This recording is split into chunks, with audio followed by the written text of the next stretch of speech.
చామంతి చేతి వేలు తెగుతుంది కదా, అయినా కూడా ఇల్లంతా తడిగుడ్డ పెడుతూ ఉంటుంది. ఇక తడిగుడ్డని పిండుతూ ఉంటే చెయ్యి వేలు ప్రెస్ అయ్యి మళ్ళీ బ్లడ్ అలా వస్తూ ఉంటుంది.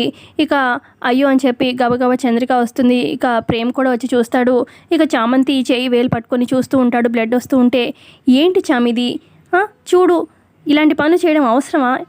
చేతికి ఇంత దెబ్బ పెట్టుకొని ఇప్పుడు చూడు మళ్ళీ బ్లడ్ వస్తుంది అని చెప్పి చామంతి చేయి పట్టుకొని అయ్యయ్యో అన్నట్టుగా చూస్తూ చెప్తూ ఉంటాడు.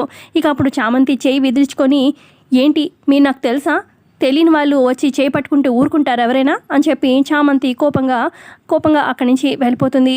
చామంతి వెనకాలే వస్తాడనమాట ప్రేమ్. ఏంటి అలా అంటావు, నేను తెలీదా, తెలియని వాళ్ళు అంటున్నావేంటి, కొత్తగా ఎందుకు అలా మాట్లాడుతున్నావు, ఎందుకు దూరం పెడుతున్నావు నన్ను అని చెప్పి అడుగుతూ ఉంటాడు ప్రేమ్. ఇక కిందేమో రామాదేవి ఫోన్ మాట్లాడుతూ ఉంటుంది. ఇక సడన్గా ఏంటి వీళ్ళిద్దరూ మాట్లాడుకుంటున్నారా, మళ్ళీ ప్రేమ్ దీంతో మాట్లాడుతున్నాడా అని చెప్పి మెట్లకి పైదాకా వీళ్ళ దాకా వస్తూ ఉంటుంది. ఇటు పక్క చామంతి ఏమో ప్రేమ్తో ఇలా అంటూ ఉంటుంది, అసలు మీరు నాకు ఏం తెలుసు, అసలు మీరు నాకు తెలిసినట్టు డ్రైవర్ బాబుగా తెలుసు, కానీ చెప్పిన ప్రతి మాట అబద్ధమే కదా, అసలు ఒక్కటైనా నిజం ఉందా, నిజం అంటూ ఏమైనా ఉందా, అన్నీ అబద్ధాలే అని చెప్పి చామంతి అలా చెప్తూ ఉంటుంది ప్రేమ్తోని.